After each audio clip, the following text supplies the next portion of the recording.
Okay. I think we're better now, right? You can hear me, you can see the photo. All is good? All right. Good. All right. So,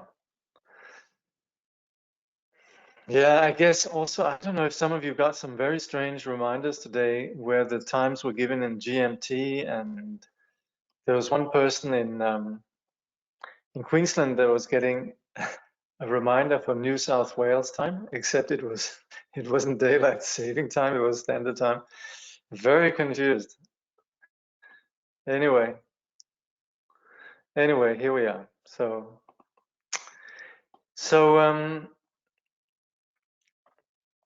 this is an important point, by the way. It's not always easy to explain, you know. Very often there's the okay. Hold on, I better start the recording. So in our fifth session of The Future is Open, we're going to be looking at the chapters Choiceless Choice and the Practice of Meditation. But I wanted to put in this quote from Trungpa Rinpoche, which is quite significant, where it says, as Buddhists, we don't believe in any dogma, we believe what we experience.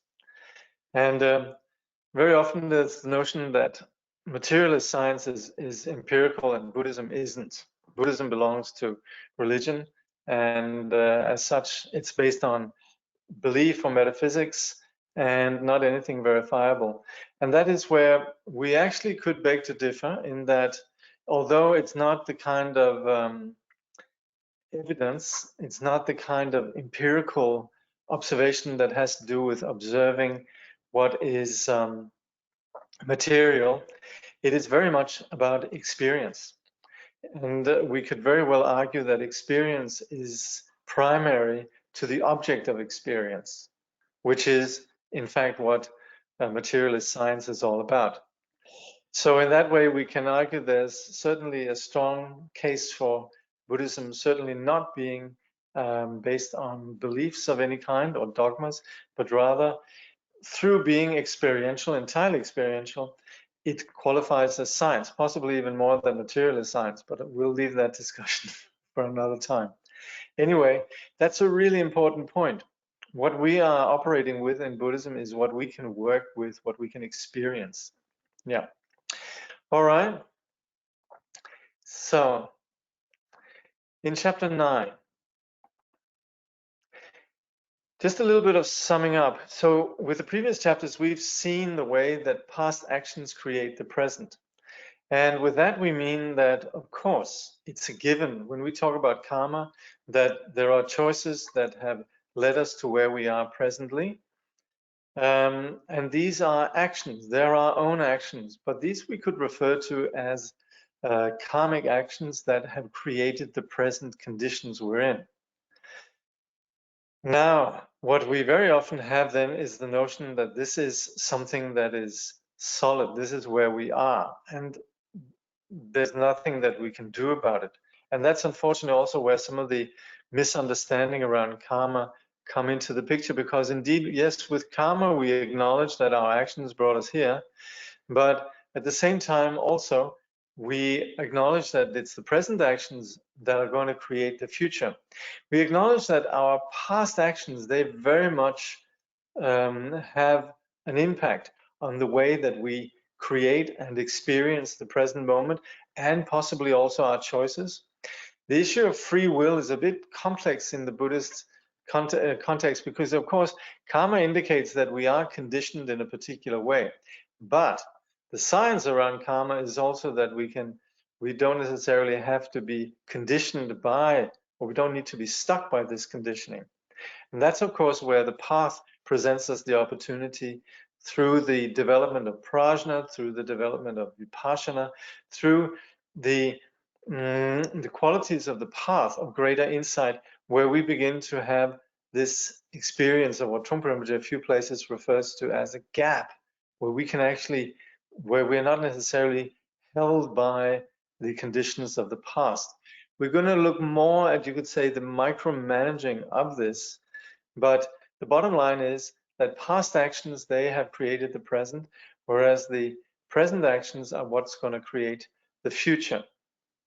So it's not about us saying, okay, I'm in this particular way, now I'm going to have to make amends or change things. I might not have the ideal conditions physically, I might be traumatized psychologically and so forth. And then we very often think, well, I'm stuck with that. And that, of course, is the whole point of studying karma, is that we don't really buy into that. We can acknowledge that we have conditions that have a lot to do with how we experience the present moment. But we presently, the whole point with karma is that we presently can choose how to handle what is given. And so the results of the past is not something that should dominate or control us. It's not something that we're held by. And this is very often where we have a little bit of an unfortunate understanding within some of the approaches of analysis and so on, where there's a sense that we are in a particular way. We are held by the past, by our memories, by what happened to us and so forth. And this is, of course, the exact opposite of what we're trying to say in the Buddhist teaching is, no, we're not held by these things. We're not controlled by the past conditions. We certainly are, as long as we keep regurgitating and we keep repeating narratives about our past. And this is very often then can be a little bit of problem with the notion of analysis, where we think that we need to think it over and over and over, and we end up verbalizing it and mentally regurgitating and ruminating about the past. So that's where we then also go into things about why are things as they are. And this is not really what we're interested in terms of the path of awakening. Sitting there thinking why things are as they are is going to get us stuck very much in a sense of a concrete past and a concrete present and a almost predictable future. But what we're doing here in our understanding of causes and conditions is more to understand how we can work with our conditions. And that's a really important point. It's about looking forward. We have a certain amount of bricks and stone and mortar, and now we can do something with it. So there's nothing to do in terms of us seeing ourselves as being punished or rewarded, that we have certain conditions, and that has nothing to do with any kind of ultimate cosmic blame on us or any kind of cosmic reward. We're simply just the sum of causes and conditions. So there's not any of what we very often have in the Western culture, the notion of being in a particular way is a punishment, or there's nothing we can do about it, and so forth. And that's not at all what we're talking about with karma. Because we're just looking at what we can work with now, we're basically just looking at our conditions, not looking at them in terms of being punishment or reward. Trungpa Rinpoche says, often we have a psychological tendency to feel trapped by hang-ups from our past, which we feel we can't get rid of. You say to yourself, I was born this way, I was brought up this way, so there's no hope. But that isn't valid. The past situation may have brought you to this present point, but beyond that, it's up to you to relate to your present situation. Where you go from here is purely up to you.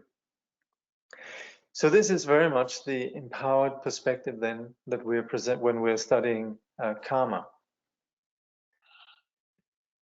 Our stepping stone is our freedom from the past and freedom in the present. This is the exact point, namely that we are free of the past and we are free in the present to make choices. Again, we obviously operate with an understanding of karma that challenges the sort of this, in the West, this sort of discussion about do we have free will, not free will. It's not like that. It's that obviously we are conditioned from the past, but we're free of it. And yes, we might also be conditioned in terms of our decision making for the future, but still, we need to acknowledge that we do have innately this freedom in the present moment. So we have some conditioning, but we can free ourselves from this conditioning.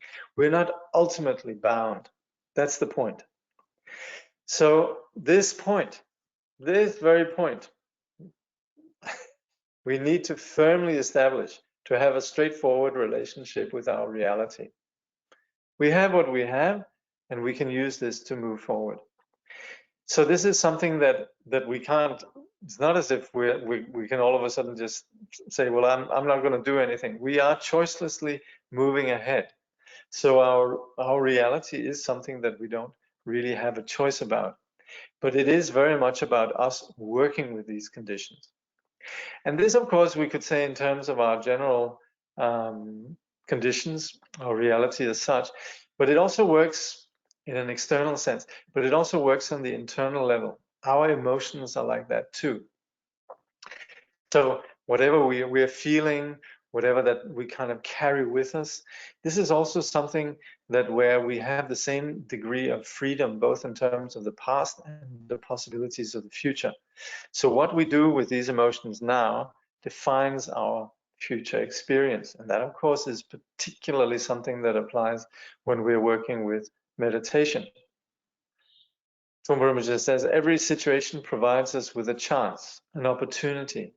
When we understand this, situations become logical and workable. The karmic situation is there already, so we don't have to try to do anything with it. It's an ongoing situation, very simple and direct. Let's see if there's,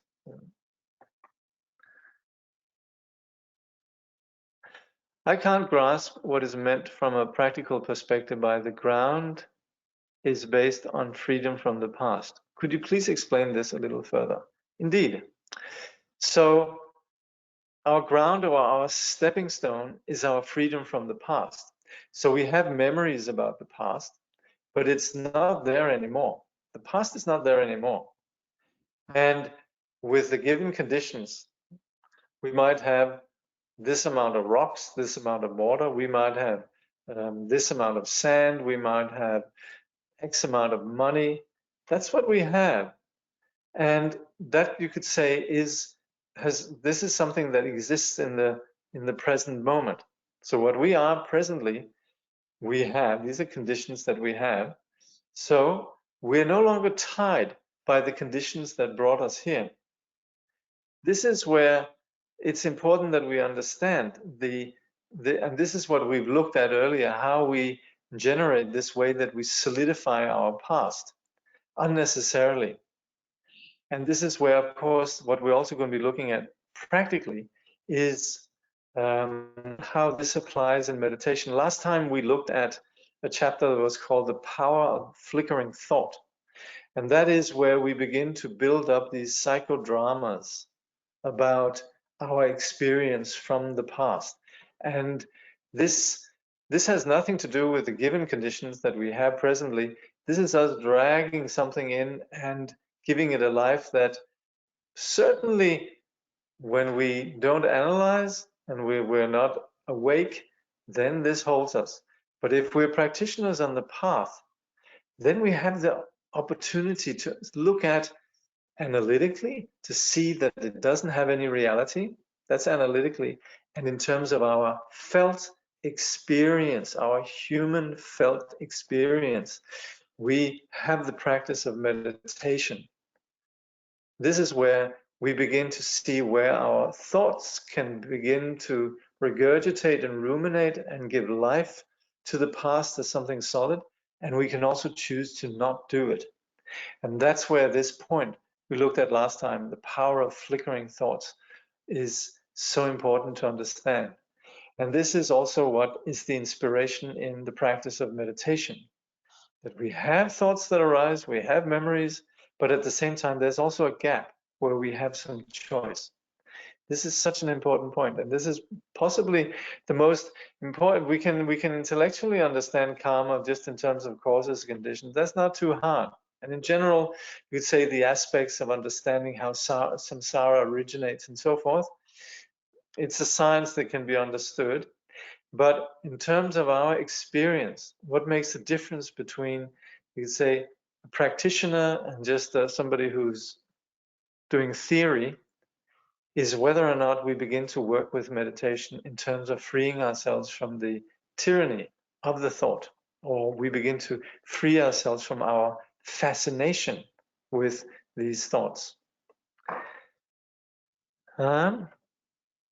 Somebody's saying, I could not attend last week's class. Where can I access the recording? Please look at the email that I sent you. Not the email from the webinar people, but the email that I originally sent to you. In there, there's two links. One is then a link to the recordings.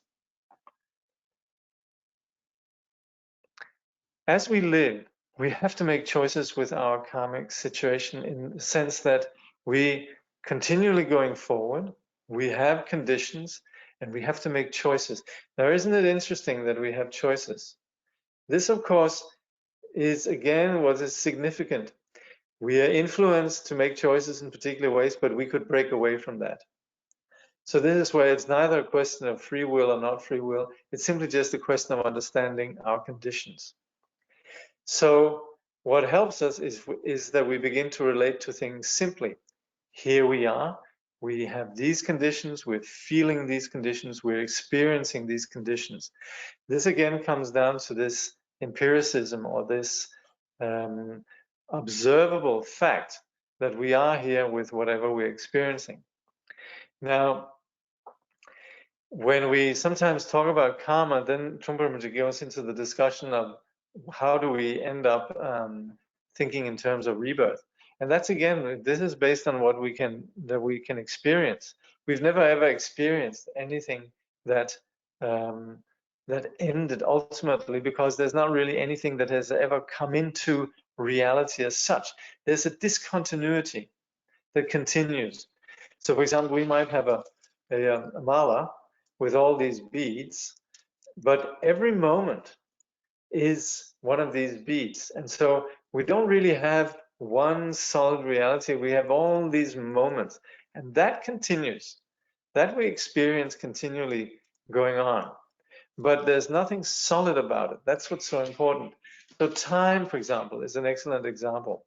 So Trungpa Rinpoche gives the example that, for example, it was 620. And 620 came because it was 619 died. You know, right now we have 754, all right? 754 came about through the death of 753. There's no solidity whatsoever. And that's what we mean with rebirth. And we have no reason to think that there's something that all of a sudden has a reality that will come to an end. So that, again, the notion of rebirth is not based on belief, it's just based on observing what our reality is like. Now, we do have some romantic ideas about rebirth and the nature of the path and so forth. There's various kinds of, Trungpa Rinpoche describes the various kinds of ideas that we might have. He says the actual Eastern point of view in Buddhism and Hinduism does not try to prove the existence of eternal life at all. The Eastern approach is as harsh or as deadly as Christianity from that point of view. You can't go on living, you can't go on proving yourself. At the time you're dying, all the time you're dying. And therefore, birth takes place all the time as well. Here was a moment, here's the next moment. So there's no continuity as such. Or no, there is a continual discontinuity, if you like. So again, Trungpa Rinpoche goes into some of the sort of slightly confused and funny ways that popular ideas, they have this idea that Eastern paths, Eastern religion or Eastern practices of yoga and whatnot, assume they offer some sort of feel-good dogma. You know, things are going to be all right. Just tune into the universe and everything is beautiful. And then there's also those that the Theosophists, they would have some idea that we are sort of heading towards something like the UPS, from where it says, you know, there's a package that gets handled from one person to another and finally reaches this destination. This is where we say, like, you know, this was meant to happen, or we're sort of on a continual trajectory towards some greater, higher destiny. And then you have the Christians that believe in an ongoing soul. And what all we say is, we're talking about in Buddhism is simply just that there is a continuity in the sense that nothing actually has any reality. Everything is always continually being reborn. Everything is continually dying, and there's a different moment that arises out of that, but it's different. Or we can say it's not the same, it's not different, but it arises independently. It's again coming back to what we call dependent arising.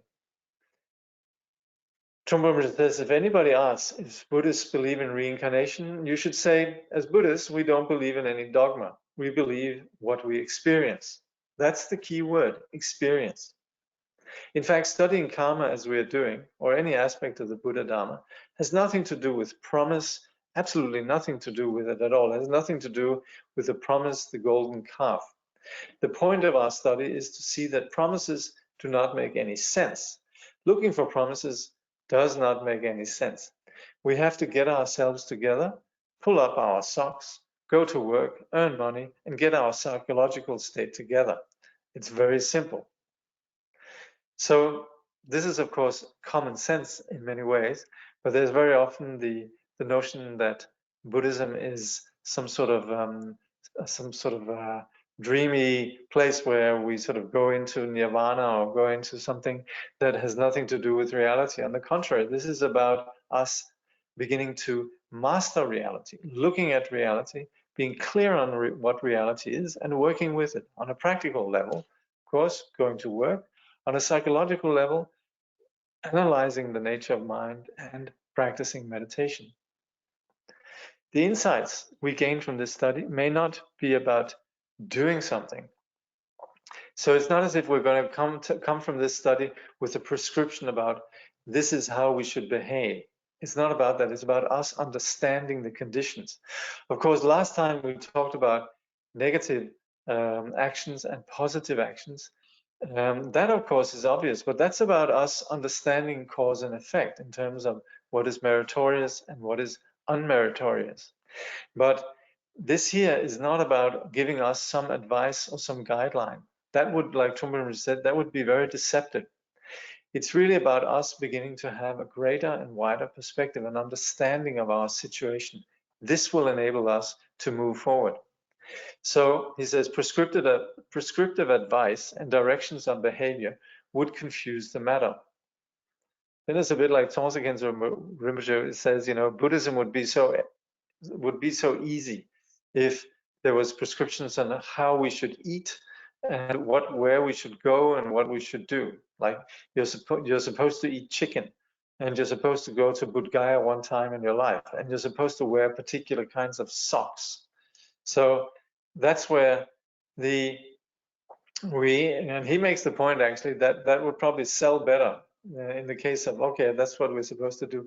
But the thing is, in terms of liberation, that kind of sidetrack in terms of being concerned with what you're wearing or what you're doing completely is beside the point. And that really just confuses the matter. If we end up thinking that our Buddhist path is about, things that we do, we're missing the point. Trungpa Rinpoche, he brings us to the first noble truth. We're looking at the truth of suffering. We're experiencing suffering. We're understanding how our confusion operates. We're understanding the dynamics of it. So us outwardly pursuing some idea of purity will miss the point in terms of our pure behavior and being terribly well behaved and so forth.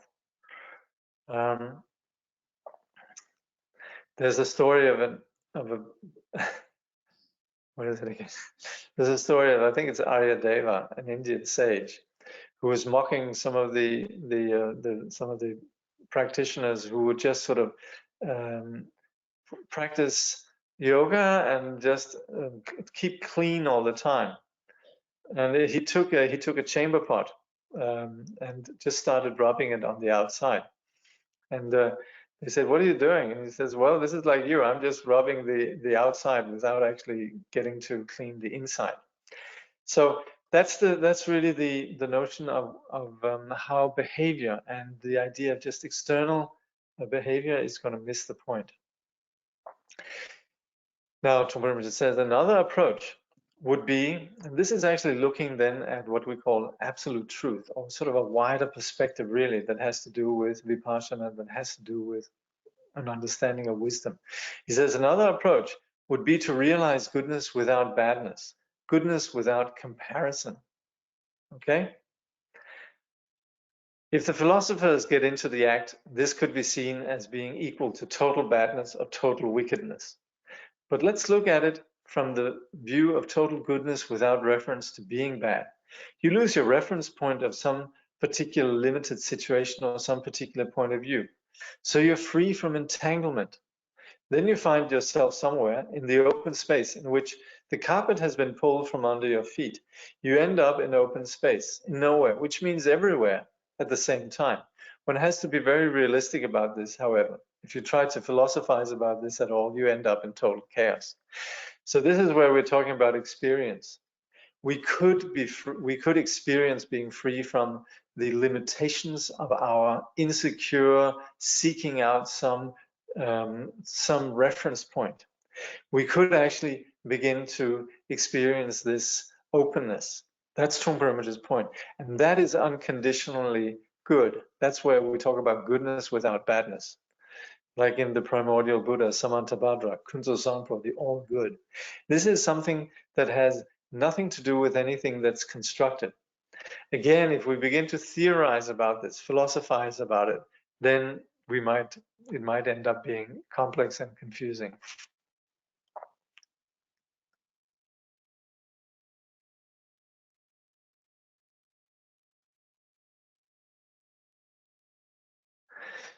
Well, someone's making a comment about about this thing that we're talking about here, the carpet being pulled under one's feet, and this is exactly what we're looking for.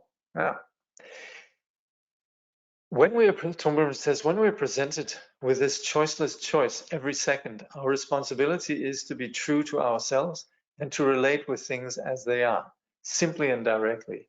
The synopsis of our past history is contained in the present situation, and one proceeds from there. Nobody has kept score in terms of who did what in the past. It's very simple. The present has nothing to do with bygones. This is your world, an open world. It's up to you how you use your world. So this is an important point, and this unfortunately doesn't lend itself to reflection or just a wider discussion. This is very much about, for the practitioners, applying our practice, sitting down, beginning to relate to simplicity. We can't think up simplicity. We have to do it through experience, and this is where meditation is indispensable. This is what we're looking at now then, the path of meditation. This is what is going to make all the difference.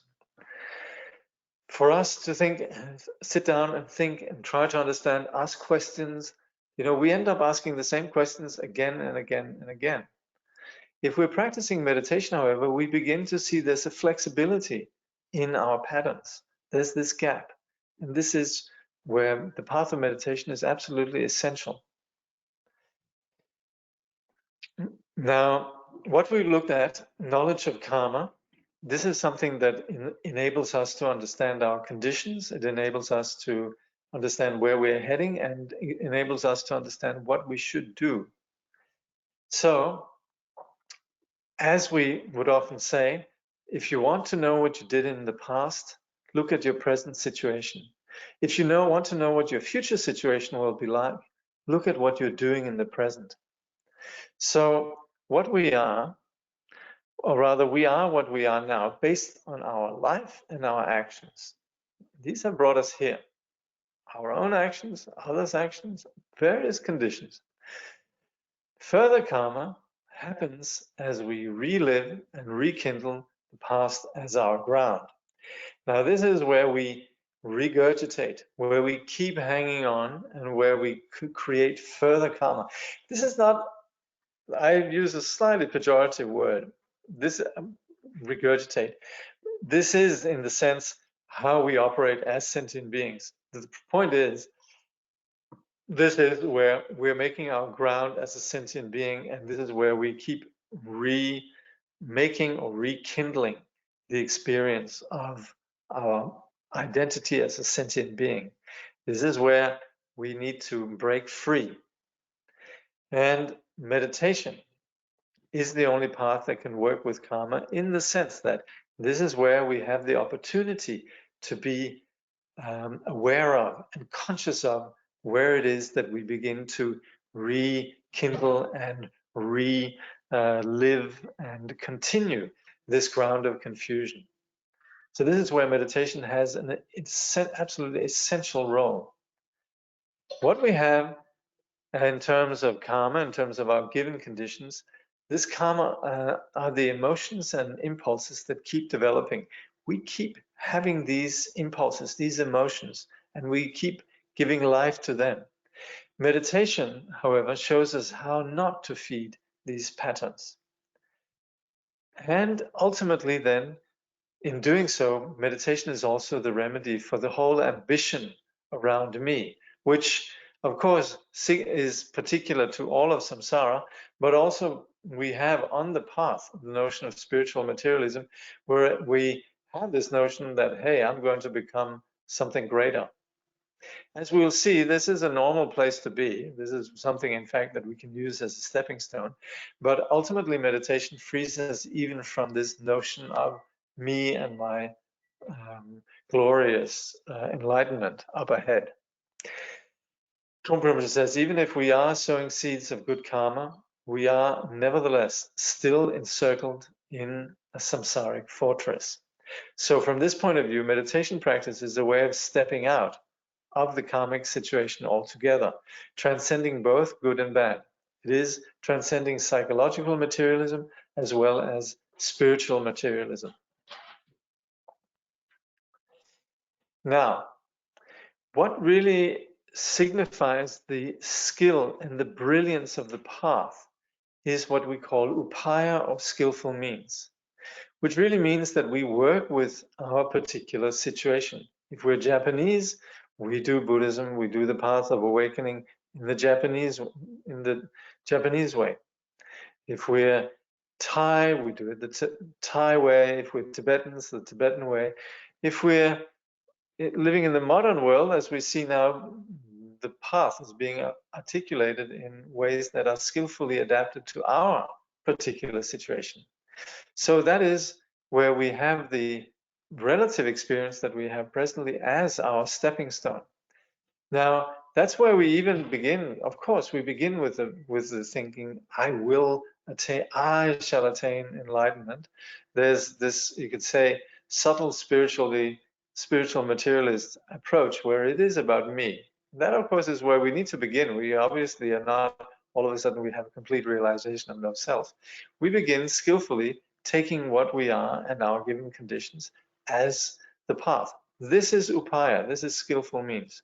So we use our karmic situation as a stepping stone. For example, we have a body. This body was created by karma, but we use it as a method when we're practicing meditation, when we're practicing prostrations, when we're practicing yoga. We use this body, we use this dualistic mind, and so forth. So we work with the field of our own mind with all it contains. We're not sitting there dreaming of in the future there will be love, there will be light, and dreaming about how we ideally would like to be. I should be a better person, and so forth. We deal with the fact that we are presently saddled with, or we presently have, all sorts of self-centered neuroses and all sorts of karma, all sorts of styles of confusion. So this is why we work with that. And in fact, us working with that enables us to develop some degree of discipline. We establish a discipline around who we are.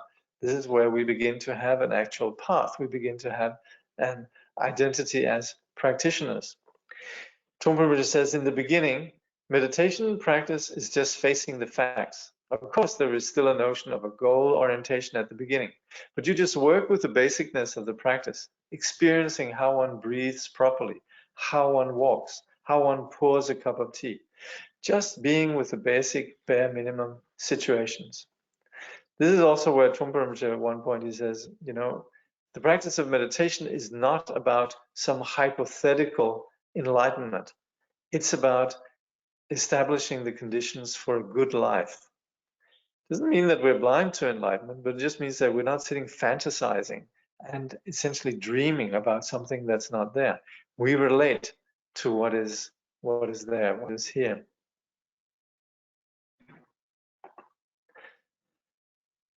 So, when we sit down and practice meditation, nothing happens.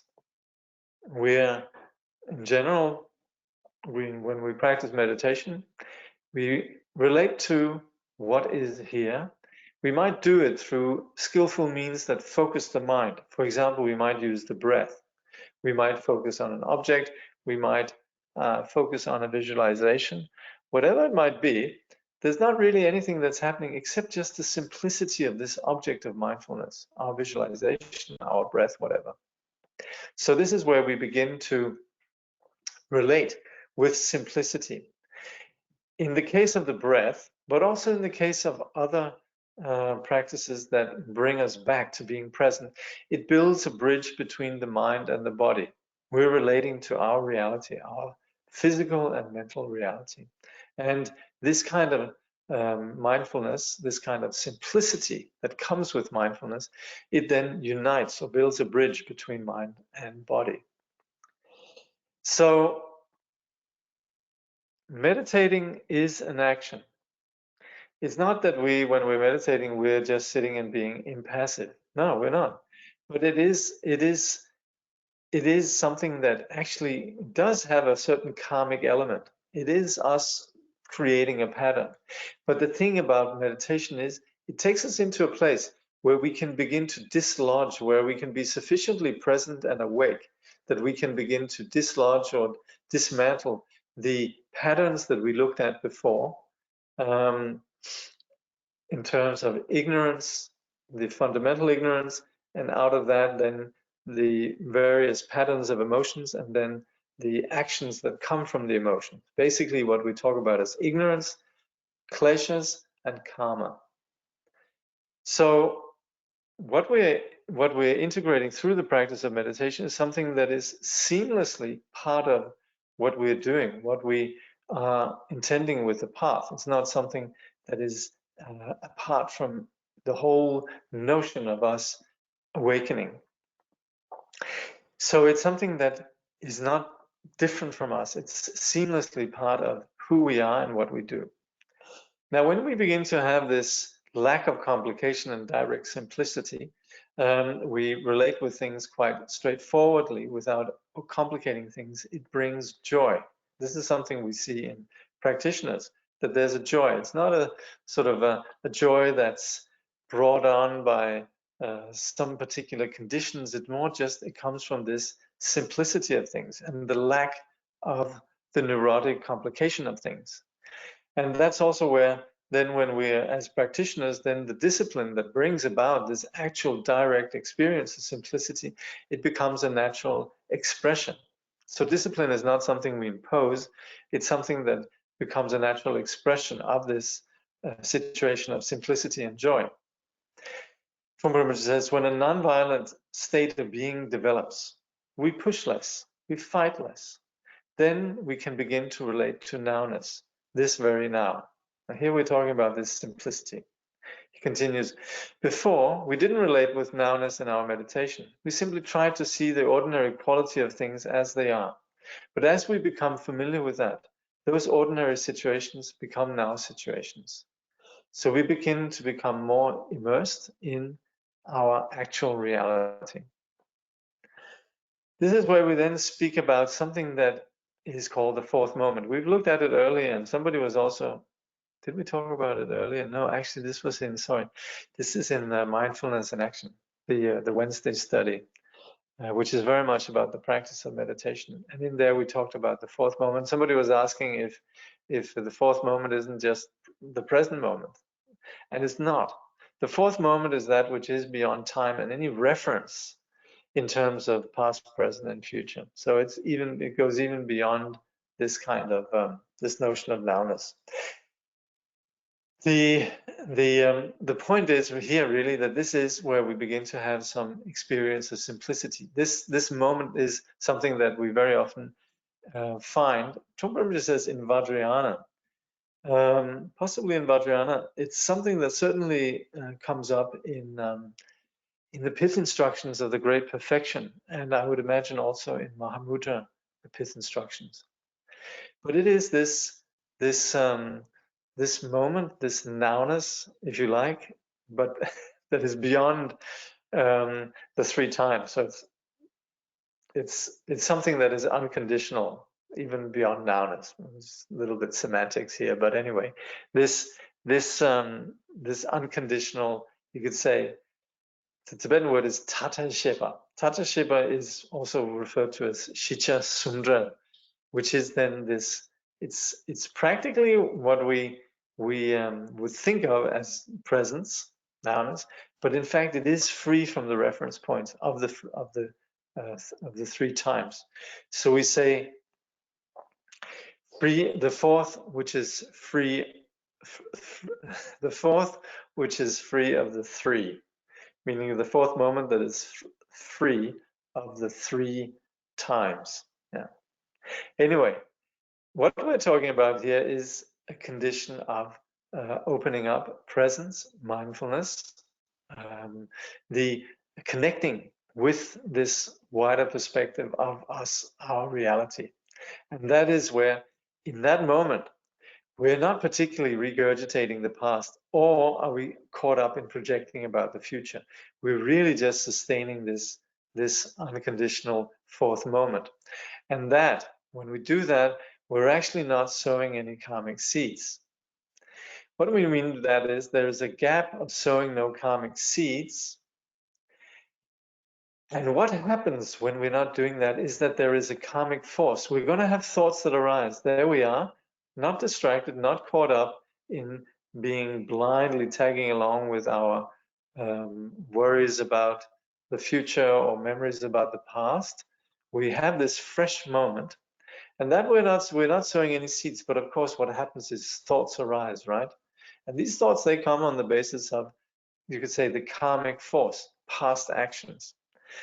And so it's a bit like with dreams. What we experience in dreams, of course, they come from what's the material in us. So as we sit, we might have this simplicity, and yet there's the karmic force. The thing is, if we could catch, as the karmic force arises, if we're skillful, then not tagging along with it and sustaining this experience of freshness, this gap, then they have less grip on us. And so as we become more familiar with this gap, we sow fewer seeds, we sow fewer karmic seeds. So with the practice of meditation, we establish this connecting with a greater openness, this gap. This is where, as every moment presents itself, that wherever there's a choice and a direction, we actually have a little bit of a moment where we actually don't go there. And that is what we're prolonging in a way through the practice of meditation. And that's where we then familiarize ourselves with a place where we are less caught up and sow a fewer seeds. Of course, this is something that we naturally, and Trungpa Rinpoche will be referring to that, this is something where initially we might have some glimpse, then we have some inspiration, but again, we fall back into sowing karmic seeds, but then again, we come back. And gradually, there's less and less grip in terms of the karmic seeds. Trungpa Rinpoche says, when there's nothing lacking and no territory for the discursive thoughts to fight for, no crowded situation for them to struggle through anymore, the discursive thoughts have fewer repercussions. There is less reference to the past or the future. So the situation becomes much more self-existing. Self-existing here means that it becomes something that rests in itself. It's not, the situation presently is not, you could say, driven by conditions of the past or hooked up with future conditions. There's a sense of something that abides, you could say, unconditionally by itself. So in terms of then the practice of meditation, how to deal with our particular karmic force, it's simply just to let it be. Suzuki Roshi said, quoting Suzuki Roshi, said that the way to control your cow is to give it plenty of room to graze. I remember Trungpa Rinpoche, he gave the example that if you have a cat and you close the room, the cat will go nuts and will rip up your sofa and scratch everything. Whereas if you leave the door open and the windows open, the cat is most likely to just go to sleep. So Trungpa Rinpoche then says, as long as there is no demand, as long as there's no territory involved, then confusion becomes orderly chaos. So if we're not trying to control our mind and trying to protect ourselves, as long as there's this unconditional or self-existing confidence, then there's not really any worry about anything. And this is where the confusion actually works out. That's where we don't really need to keep a tab on what happened in the past in order to know what we can do in the future. Trungpa says in Nowness, we're not recording our case history. We're not caught up in what was there before. It's not as if we're going to be wise on the basis of what happened before. Also, we don't have to create space. It's already there. This open space that we could call vipassana, or sometimes we talk about, we have in the Great Perfection and Mahamudra, very fancy words for this kind of space. But the bottom line is that it's not something that we create. It's already there. It's more about whether or not we're present within that.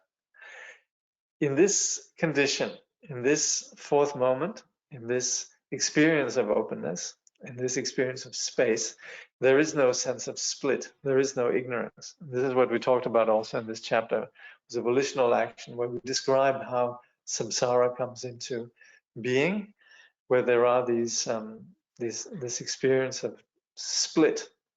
And this is also what Trungpa Rinpoche, he identifies as the split where we just take it for granted. We're actually very uncomfortable, but it's something that we just think is there. So that's where working our way back through this confusion, we arrive at a place where there is no longer a split. There's no ignorance. When there is no further sowing of seeds, in that moment, spaciousness becomes not just the absence of seeds, but it becomes intelligent and functional. Compassion, communication, and gentleness all arise from that openness. When we realize that we don't have to be all that aggressive and poised to fight anymore, we can afford just to be. The creative aspect of being comes along with that basic sense of being. So we sometimes think, unless I keep thinking, I'm not going to know what to do.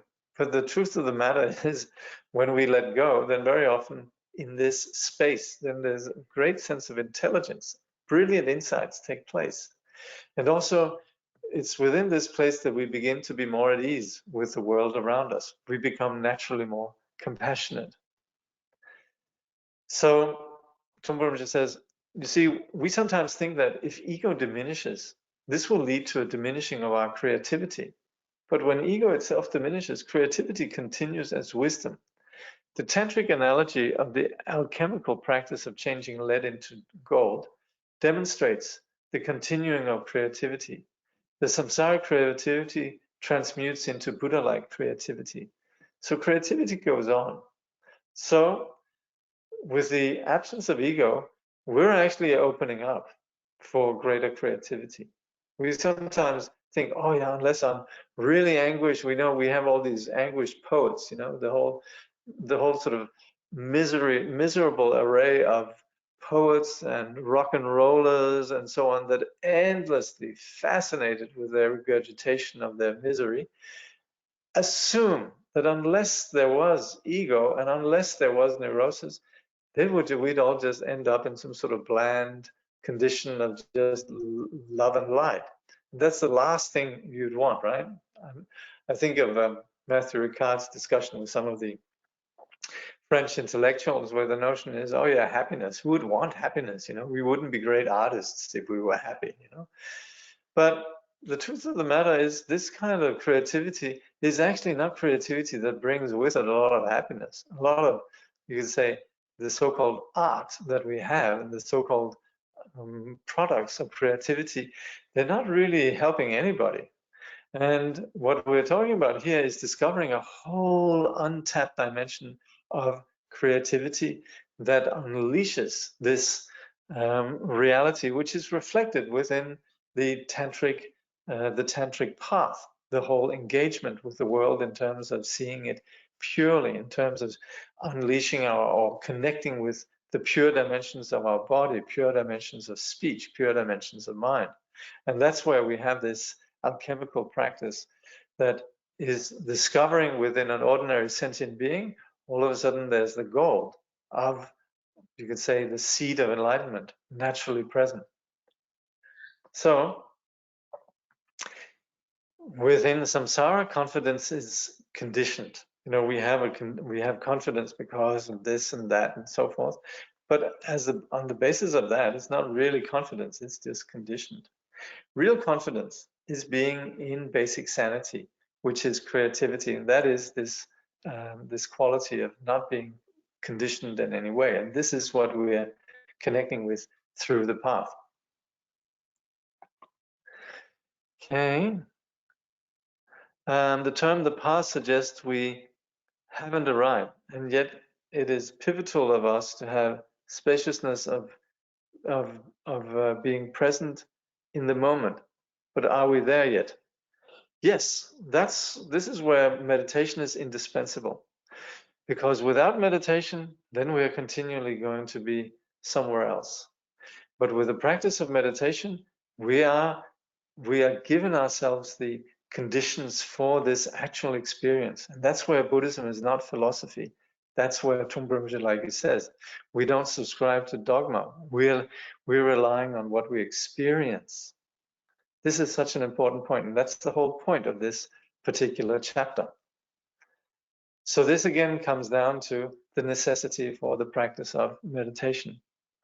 Now, in addition to discovering the creativity, then there's also the discovery of genuine compassion, with the, you could say, dismantling of the notion about the fixation on self and the whole drama, the psychodrama around self.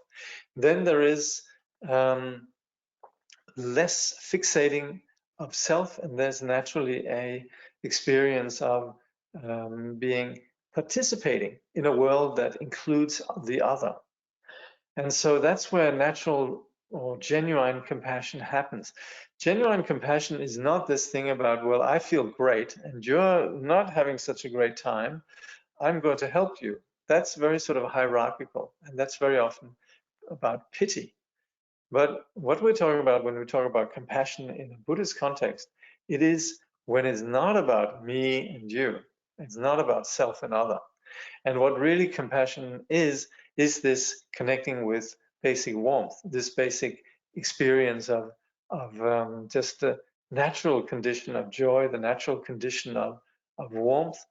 Trungpa Rinpoche somewhere else says it's like a radiator, or it's like warmth without a central radiator. And this is the condition then that we see manifest in the practitioners. And particularly, of course, we see it manifest in great practitioners and great beings. So with compassion, Trungpa Rinpoche says, you're not trying to convert people to your particular doctrine or teaching. True compassion can only be born if you don't try to convert anyone and if you don't have territoriality. So the nature of compassion is that you're not really trying to see, oh yeah, you should be like me, you should do like me, or here I am and there you are and I want you over on my territory. Chandrakirti, he says this very beautifully. He says, giving void of giver, gift and receiver, is called the paramita which transcends the world. And that's what we're looking at here. This kind of, where we have the paramita of giving, which doesn't think in terms of I am giving something to a recipient, where we have these sort of objectifications of subject, object and action.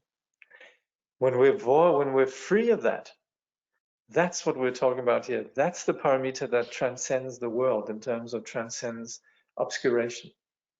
Then again, we might give, and when we give and there's still attachment to these three, then Chandrakirti says, but when attachment to these three occurs, the teachings have defined it as the perfect act of worldly ones.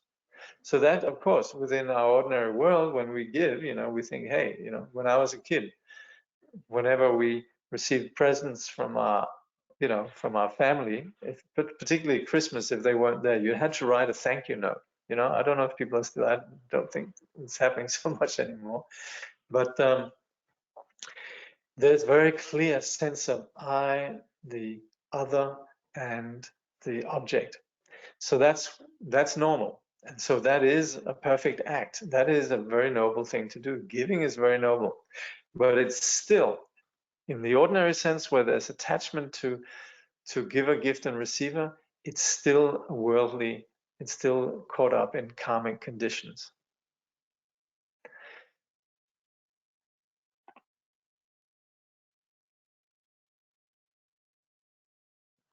Is warmth here what Trungpa Rinpoche calls tsewa, the warmth of heart? Possibly. Trungpa has written a book about tsewa, which is very good. I actually thought of doing some series of some webinars on that. Maybe I will, but it's a very good book. Tsewa there, yes. Tsewa is an expression of that. Here we're actually talking on an even deeper level. Tsewa still operates with, you could say, a more conventional sense of caring for others, but it's still dualistic. But at the same time, it is what will take us beyond, ultimately. So, not sowing of karmic seeds, as well as burning the causes of karmic seeds. That's what we're doing with the practice of meditation. We're not sowing karmic seeds, and we're also going right down to where the karmic seeds originate. This, of course, we are talking about meditation in terms of its purpose, but in doing so, we need to sort of explain what is the logic and what is the purpose of it. But here, of course, we are talking about a very high level of realization when we're no longer sowing karmic seeds, when we're burning the causes of karmic seeds. That's a great level of realization. But at the same time, this is where we're heading towards. And already at the beginning, the moment that we, rather than sit and daydream, regurgitate, that we come back to the breath, already there, we're beginning to bypass the habitual ways. So there's not a question that we don't have everything that we need in terms of practicing meditation right now. The moment that we could shift our attention from sitting and following a thought and to just come back to the breath, already there, which anybody can do, it's doable. So there's never ever a sense that we would want to have some more conditions before we can start to meditate.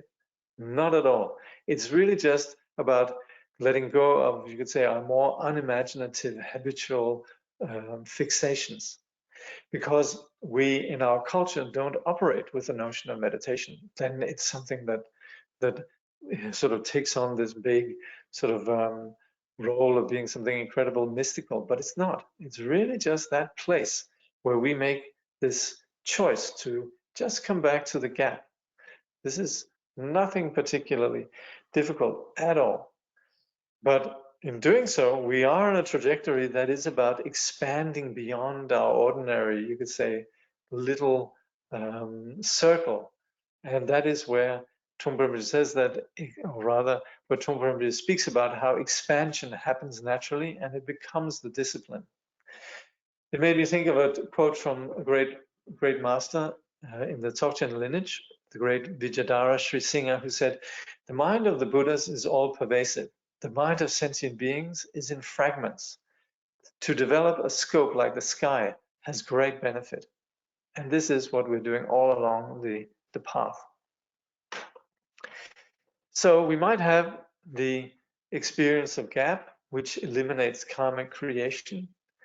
And we begin to have some flavor of that. We begin to have some sense of, here I could actually sidestep my my ordinary patterns. And that's where we might begin to have some sense of, yeah, I can do this.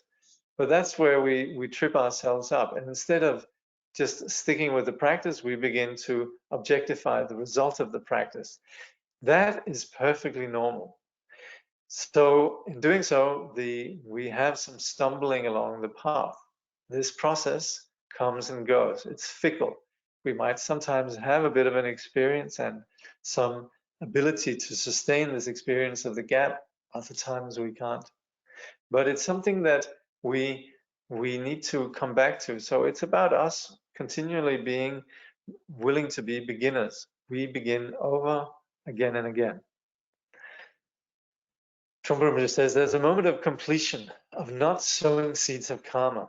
There are even possibilities of the seeds being annihilated.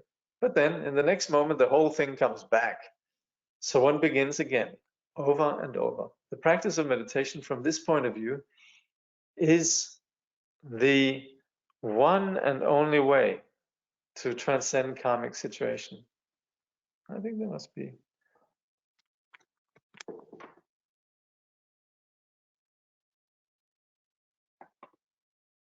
There must be a.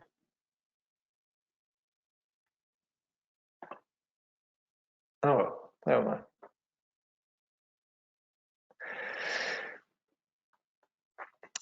Meditation creates chaos in the karmic mechanism in the sense that it basically short circuits our habitual patterns. Meditation attacks ego from behind, from the back door of ignorance. So it doesn't necessarily, is not about stopping ego in terms of behavior. It's going back to where ego came from, ignorance. And that's where there's a sense of innocence also. We're not bad egos. We're just ignorant. We're confused. And so it's not about us struggling with ego. It's rather just doing the smart thing, which is just introducing an awake dimension, short-circuiting ignorance, if you like. Here we may well feel a loss of ground. And this is where things might become different. We might panic. We might actually like to resort back to our usual depression. We might like to go back to where we feel bad because that's comfortable, that's familiar. And we'd like to regurgitate our sort of familiar narrative about ourselves and our experience and so forth. We might continue our projections about the world around us. And that's because we don't want to experience the freshness. And that is where the practice of meditation and the path is very much about us losing familiar ground. We might panic. Somebody was saying since they started practicing, there's continually the sense of the rug being pulled from under the feet. And that is also what the teacher is there to do. The teacher is very much there to encourage us losing our ground. Doesn't mean we should lose our practice, but it's that we begin to lose our familiar reference points. And that is where we could talk about egolessness. Egolessness is not about like, I had this great realization. Rather, it's about this losing our ground. By meditating, Trungpa Rinpoche says, you are not getting into a super magical state of being at all. Rather than reducing your panic, meditation will increase your panic, because the panic, in the sense of feeling groundless, was the result of meditation. If panic strikes you while you're meditating, finish your session of meditation. If you panic while you're washing the dishes, finish washing them. Panic is something that we appreciate in terms of its value as us opening up, in terms of us being willing to be present without the baggage of our habitual projections. We're even left without the familiar reference point of our confusion. And this is where we sometimes might resort to go back to our familiar role, our confusion. Everything actually is okay, open, completely spacious. That is extremely threatening to ego. Ego would like to have drama, the psychodrama. It's difficult to revert to ignorance as you see it for what it is, non-existent. So we might, once we begin to practice the path, we begin to realize the phony sound, the sort of the tinny sound of us repeating our complaints. We begin to realize that In fact, it's all just comes about from confusion. And these sort of dramas around our confusion, they're not that real. And we begin to see how it's our complaints, they don't really have a place. We can't really start blaming people or circumstances.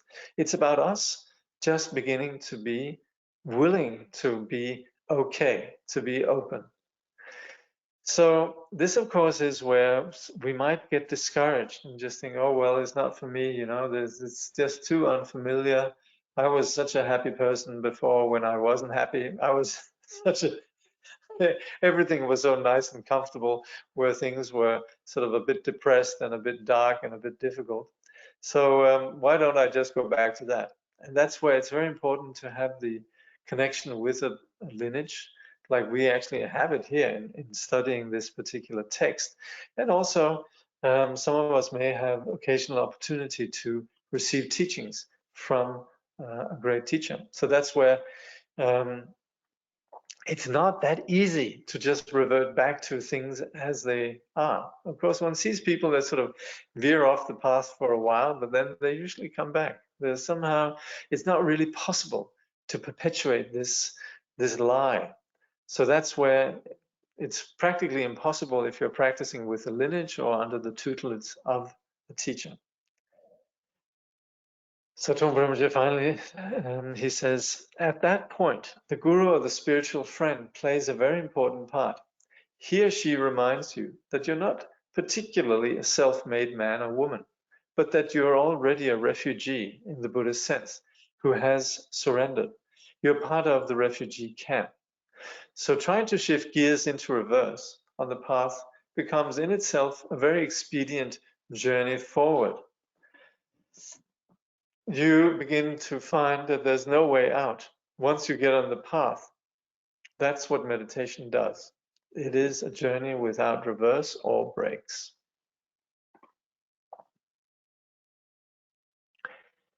Seems like there is no escape unless we are in meditative absorption. Even that is questionable. The cycle just continues on and on. I can see how after a time, when one tires of planting seeds, entering into retreat and disengaging with cyclic existence becomes a very real need and necessary step to take. I do not think that's what Trungpa Rinpoche is talking about. I don't think he's speaking about the need to enter into retreat or disengaging with. If we define cyclic existence as ordinary life, let's say having a job, raising a family, and so forth, that's definitely not what Trungpa Rinpoche is talking about. What Trungpa Rinpoche is talking about is proactively practicing meditation, taking time out to sit and to begin to sit and do nothing. And that's where we can begin to experience this gap. And it's in that gap that we're disengaging with cyclic existence, not going to a place outside of our ordinary life. That's probably not what you meant either. But anyway, definitely, as far as we're talking about here, the no escape is about us practicing meditation in our, it's definitely, yes, discovering the need to practice meditation. However we do it, we find little places, like a few minutes here, a few minutes there. But it's about meditation. Here we're not talking about behavior. That's also, this is also the point Trungpa was making earlier. It would be so deceptive to begin to talk in terms of particular cultural practices or behavior and so on. Right now we're trying to understand karma and how we can be free of karma. That's the point, really. And that's where meditation is essential in terms of discovering this place, you could say this place where we micromanage ourselves in terms of we make choices, but if we begin to have some sense of gap before we leap on to the next thought, if we begin to be onto these flickering thoughts, we're beginning to disengage cyclic existence. Yeah. So that's definitely the logical step that comes from this study. Yeah. Okay. So for the next time, we'll read the rest of the book. I think the last chapter is actually taken from Work, Sex, and Money, but I'm not entirely sure. It looked a bit like it when I was looking at it before. Yeah.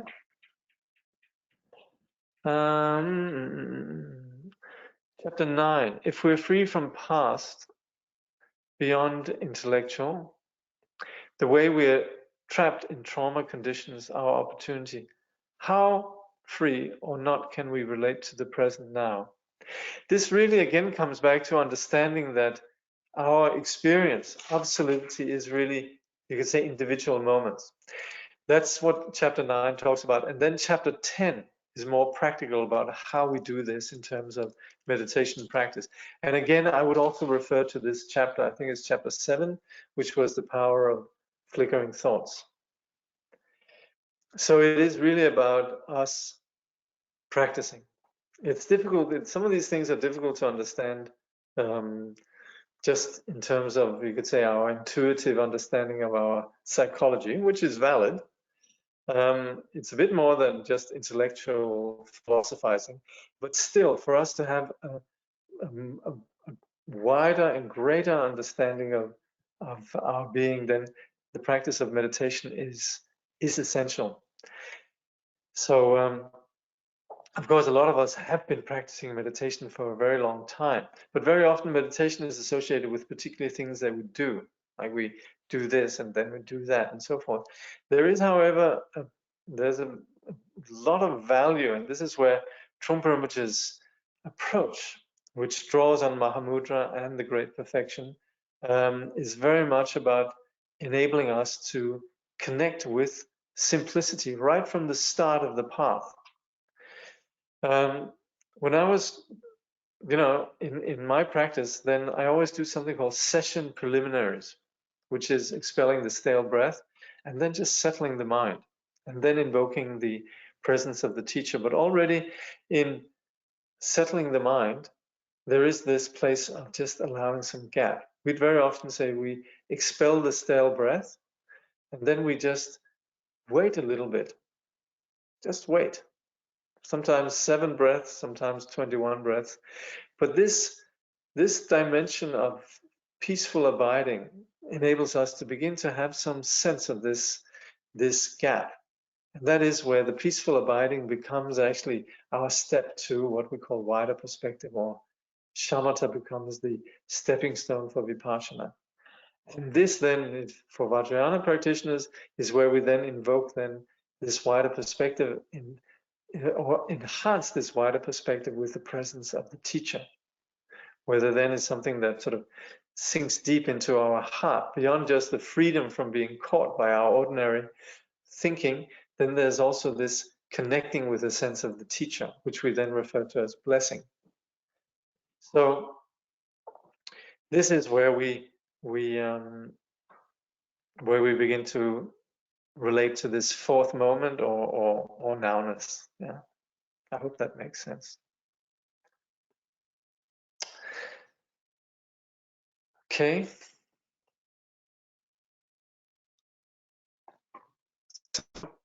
Next time will be our last time. Please read. There's actually 3 chapters next time, so give yourself good time. Thank you.